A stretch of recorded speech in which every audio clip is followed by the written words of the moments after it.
Everyone, welcome back to the channel. We are out working on the Stout. So, unfortunately, Henry's carburetor is leaking. It's leaking right out of the bowl. Um, I'm hoping, fingers crossed, that this is going to be a quick repair, but we all know that we are only one broken bolt away from a 30-minute repair being 4 hours.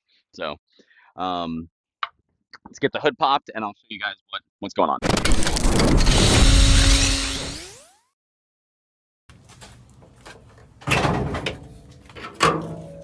So we've got the original Toyota 3R engine in here.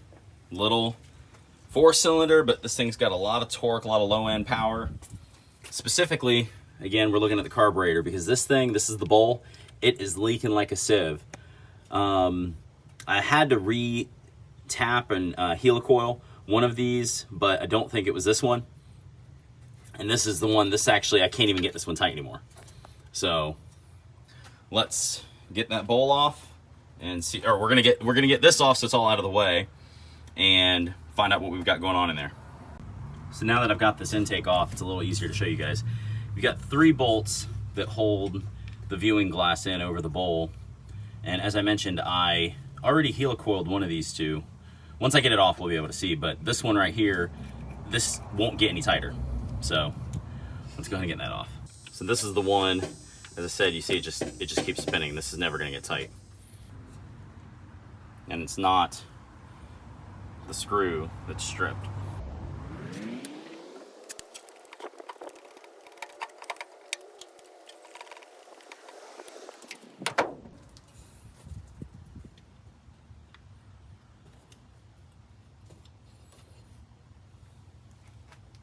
So unfortunately, this is not something that we're really gonna be able to fix. You guys can see this hole. I mean, there's my finger in the background.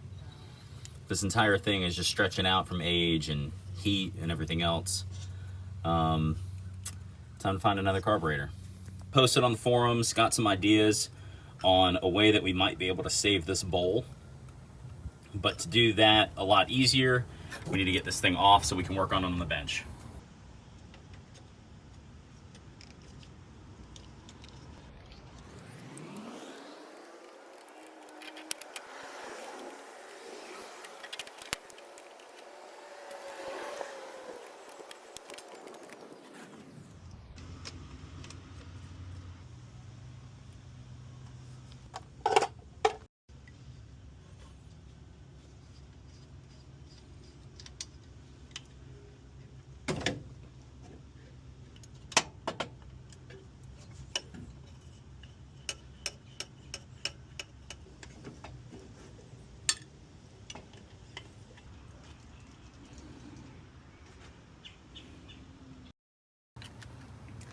And there we go. Got the carburetor off. I will have to make a new gasket for the manifold, but that is a small problem. Let's get this thing to the bench and see if we can't figure out how to fix that. So we're on the workbench now, and the ear for that lower mount where it was cracked, yeah, I mean, it was ready to come off. I mean, you guys can see that it just, I mean, it is off now. So trying to fix this on the truck just would have been a nightmare. So I'm glad that I've got it off now. So turning this over so that you guys can see how this is broken off. I mean, this is just old cast metal. I'm not sure if it's aluminum or what, but I got some recommendations from some guys online to try this Marine Tex. They basically said it's like JB Weld, except it's gonna hold up to the fuels and stuff today. The game plan before, when I thought that this was kind of still okay, was we were just gonna cake a bunch of this in there and, you know, hope for the best. But since this is gone, and then I'm gonna try to show this to you guys. You can also see that these ears, all of these ears are supposed to be in the same plane, like one flat plane, and they are not. I mean, not even close. You gotta remember, this is 60-year-old cast metal. So what we're gonna do instead, the idea that I had, is there's only 3 points here. There's not really room to work from the top, but this is smooth all the way around. Smooth enough. What I'm going to do, because this is still intact, this part right here, I am going to make a plate. So if I have a U-shaped plate with threaded holes, then this whole lip will actually be what this tightens to. So instead of it just being 3 ears, it'll be the whole lip. And we're going to do that with some aluminum. You can see that it's actually already the same width as this. So this piece of scrap aluminum I have works out really nicely. What we're going to do, and also the thickness. So you got enough thread there, or enough thickness there, to be able to tap this. So we'll drill and tap this with new holes, and then this sheet of aluminum is just going to sit right there. And so what we're going to do is we're going to cut this, and we're going to cut out the cavity here for this.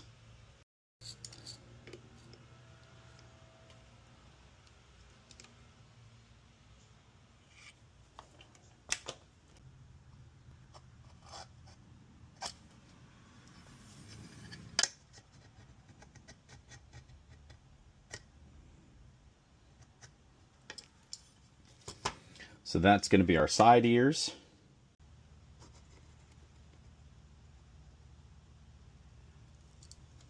All right. And that is the U shape. So this is the U shape that we're going to be keeping. What we're going to do is we're going to cut that material out, and it'll be easier. It'll be easier for me to cut this out. Well, at least, oh shit. How am I going to do that?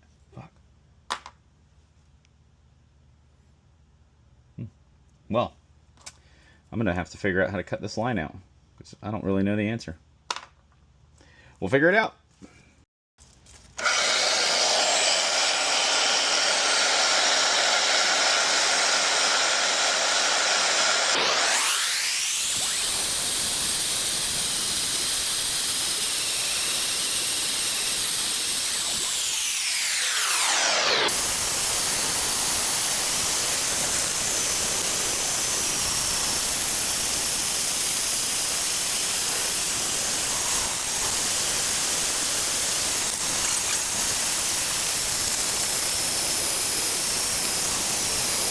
We're trimmed up. And now it slides on. We're still a little tight down the end. Oh, there we go. Okay. So hopefully you guys can see this, but the way that that's going to sit, we've got plenty of material here. I'm going to have to get longer screws to bite into these. And honestly, I mean, you can almost, because of the design of this, you could almost take the ears off, but I'm not going to. I'm just going to get longer screws. And that will screw in. So hopefully between this and the Marine Tex, we'll get a nice tight seal on the bowl. All right, let's go ahead and look at this Marine Tex. Let's get this stuff to start hardening. It looks like mixed thoroughly with entire content of catalyst. For smaller quantity, 5 parts Marine Tex, 1 part catalyst by volume. I absolutely don't need the whole thing, but I also don't really know how to measure out 4 parts catalyst, 1 part. Or 1 part catalyst. Since ideally I shouldn't be needing this again, and the purposes of this, I am going to go ahead and just mix this whole thing together. And then what we're going to do is I'm going to leave this rubber gasket in place. And we're going to kind of use that as the guide, and we're just going to fill that in, because that's really all I need to do here. I'll probably wrap it a little bit along the back, but harmful in contact with skin causes skin irritation, so let's make sure we're wearing some gloves, guys.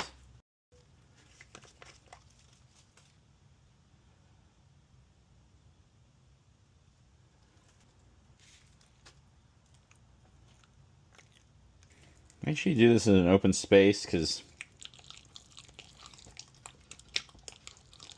I can see some vapor coming off.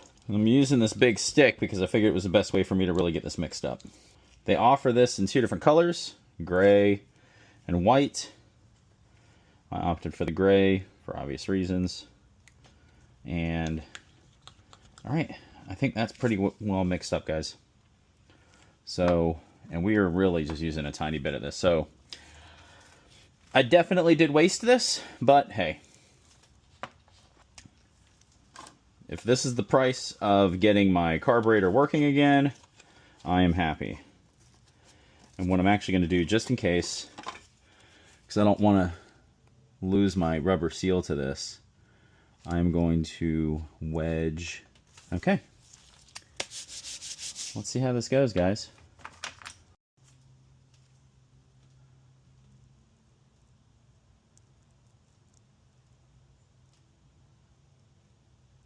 So this stuff hardens like steel and is sandable.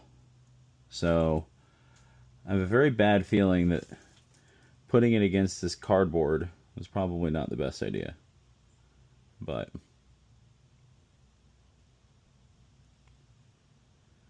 hopefully that paint finish will allow it to separate later.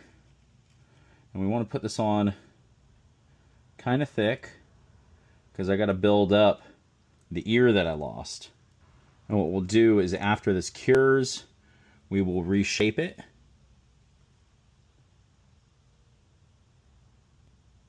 And get this back the way we need it to be. All right, that should be it, guys. Literally used none of that tube. But hey, again, I just want to get this carburetor fixed. We are back in the garage going over the instructions here. It said that cure time is going to be 18 to 24 hours. So it's been over 18. And this stuff,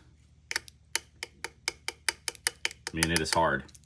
So I've got to get this cardboard out. I have a feeling that this is going to be tearing and leaving residue. But we will get things cleaned up and formed so that hopefully the gasket and everything is sitting nicely. All right, let's see what getting this off is like. Yeah, it's definitely taking the clear coat off of the paper, which is unfortunate. Let's go ahead and get this gasket out of here. And then I'm going to work on cutting this away. So to kind of show this, so there's our epoxy. And there's where we've got that paper left. So get some sandpaper or a file and just kind of clean that up. So I put this microfiber towel in there to try and limit the dust. All right, we've got that leveled out. And then I do want to level this out some. And now I'm just trying to get the rest of this paper off.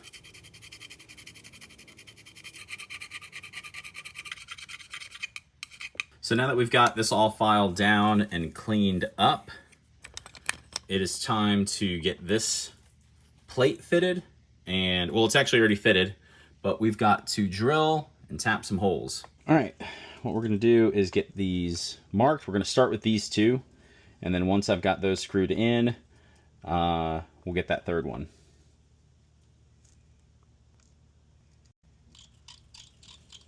We've got a small piece of wood as my backing here so that I can go through, and a clamp to hold everything still. And then we've got our tap. That's the same size as the screws need to be. Do ba do ba do ba do ba do ba do ba do ba do ba do boo do a boo ba do boo boo ba do a do ba do ba do ba do ba do ba do boo do a boo ba do boo boo ba do a do ba do ba do.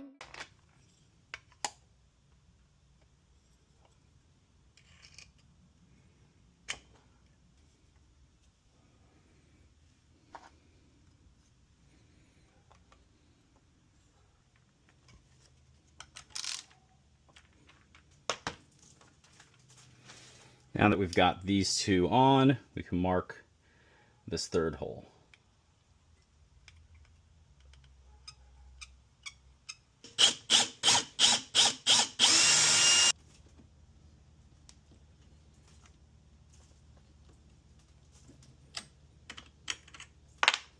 And there we go. We got all three holes tapped. And hopefully this thing is fixed now, guys. All right, let's go ahead and get this thing reassembled and ideally onto the truck.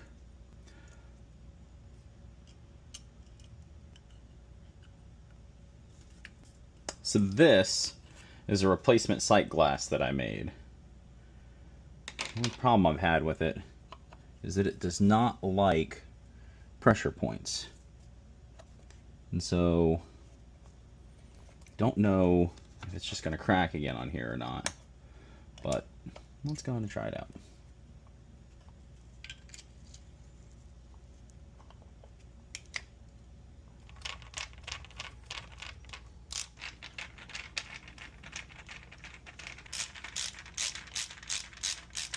Alright guys, last thing we've got to do is make a new gasket.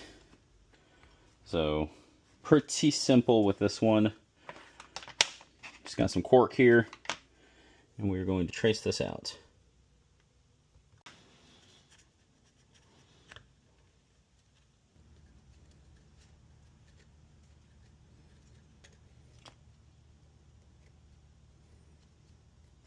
Alright, and we've got some holes here we've got to cut out.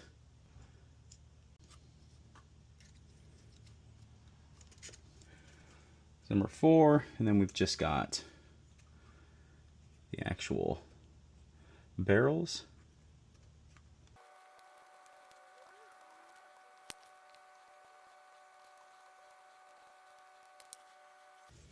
And that should be good. With that, I want a scraper to clean off any gasket material that was left. And of course we can't forget this. Let's go. So before we install the carburetor, we do want to make sure that the surface is nice and clean. So we'll just give this a little scrape. This way we get a good seal. To get this carburetor back on correctly, we want to make sure that we put our gasket on. And these bores are 2 different sizes. So we want to make sure we put this on in the right way. So that is my orientation. I'm going to drop that on. So we've got a gasket, and then I believe that there was an emissions plate that went here between these two. That's why these studs are so long. So what I've got are these, I'm literally just using nuts as a spacer. And I've got to put those in place. And then I actually have to start these back nuts while I put this on, which is a big pain. And then these front ones, there's actually enough space to work. And put my little nut spacers on first. And then the bolt, and then the actual tightening nut.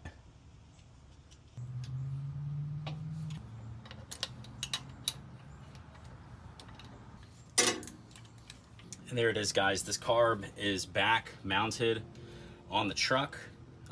We've just got to connect a couple of these guys here. This one's going to be your throttle, and I believe this here is my choke.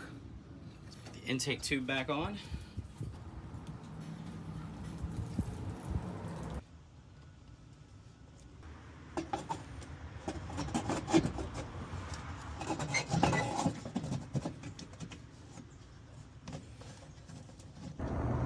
And that's it, guys. We've got the carburetor hooked up. Intake, fuel lines, throttle choke cables, everything's hooked back up. Got a vacuum line as well. So let's see if this old guy will start up.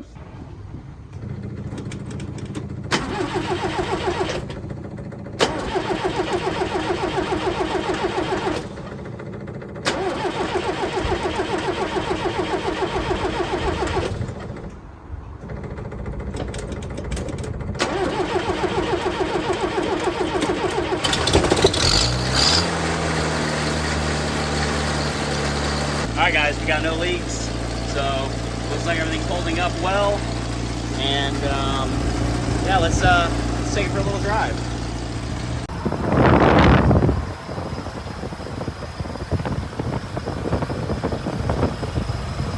And there we have it. The truck is alive. Henry is running again. He has been down for too long. Between, I'm pretty sure I might have some junk in the gas tank that's causing a fuel pickup like blockage. So between having issues with that, and then more recently that crack on the bowl of the carburetor to where I couldn't drive them at all. It's been way too long since I've been able to drive this truck. I'm super happy to have him running again. Content you guys specifically want to see on this truck, let me know. Appreciate you guys tuning in. Drop in the comments, let me know what you thought of the video going through that carburetor repair. If you guys haven't, make sure that you like and subscribe to the channel. All of the subscriptions are helpful for me. We will see you guys for the next project.